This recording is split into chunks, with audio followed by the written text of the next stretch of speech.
That's my quick comment. नमस्कार, मैं हूँ Rakhi Jain. Let's my quick comment में आपका स्वागत है। पश्चिम एशिया की धरती पर पिछले कई महीनों से युद्ध, प्रतिबंध, मिसाइलें और परमाणु कार्यक्रम को लेकर तनाव चरम पर था। दुनिया को डर था कहीं ये टकराव एक बड़े क्षेत्रीय युद्ध में ना बदल जाए। लेकिन अब अमेरिका और ईरान के बीच एक ऐसा समझौता सामने आया है जिसे दोनों देश शांति की दिशा में ऐतिहासिक कदम बता रहे हैं। 14 बिंदुओं वाली इस डील में स्ट्रेट ऑफ हॉर्मुज से लेकर परमाणु कार्यक्रम, आर्थिक प्रतिबंधों से लेकर 300 अरब डॉलर के पुनर्निर्माण फंड तक कई बड़े वादे शामिल हैं। लेकिन सवाल ये है कि क्या ये सचमुच शांति का रास्ता है या सिर्फ युद्ध विराम का एक नया संस्करण? क्या ये समझौता मध्य पूर्व की राजनीति बदल देगा? और सबसे अहम, इसका असर भारत, तेल बाजार और वैश्विक अर्थव्यवस्था पर क्या पड़ेगा? यही है आज के क्विक कमेंट का विषय। अमेरिका और ईरान के बीच अविश्वास का इतिहास 4 दशक से ज्यादा पुराना है। 1979 की इस्लामिक क्रांति के बाद दोनों देशों के रिश्ते लगातार बिगड़ते गए। प्रतिबंध लगे, परमाणु कार्यक्रम पर विवाद हुआ, फिर 2015 का परमाणु समझौता आया और उसके बाद ट्रंप प्रशासन ने उससे बाहर निकलकर तनाव को फिर बढ़ा दिया। यही तनाव हाल के युद्ध और टकराव तक पहुंचा। अब जो समझौता सामने आया है उसकी सबसे महत्वपूर्ण शर्त है कि ईरान परमाणु हथियार नहीं बनाएगा। ये वही मुद्दा है जिसने वर्षों तक पूरी दुनिया को चिंतित रखा।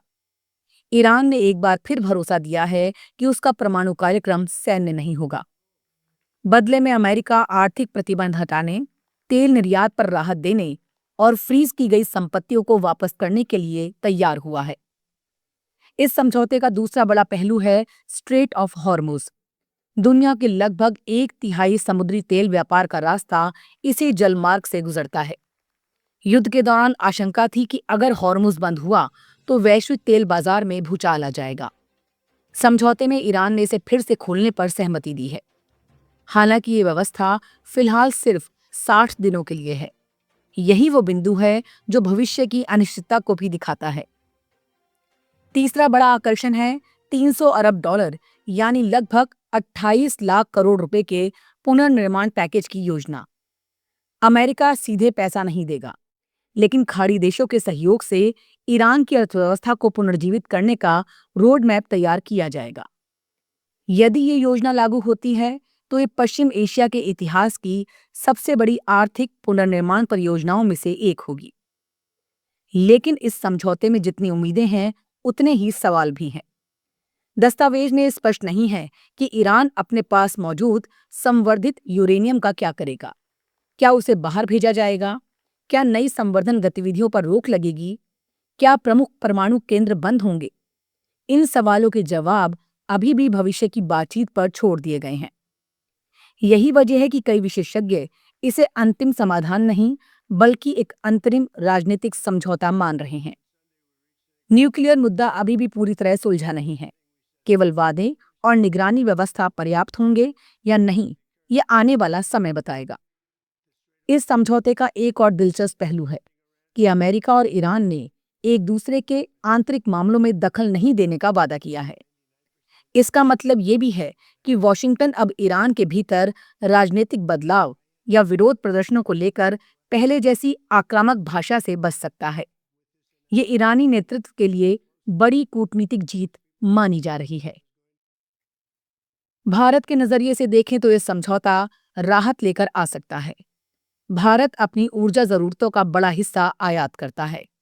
अगर हॉर्मुज खुला रहता है और तेल बाजार स्थिर होता है तो पेट्रोलियम कीमतों पर दबाव कम होगा।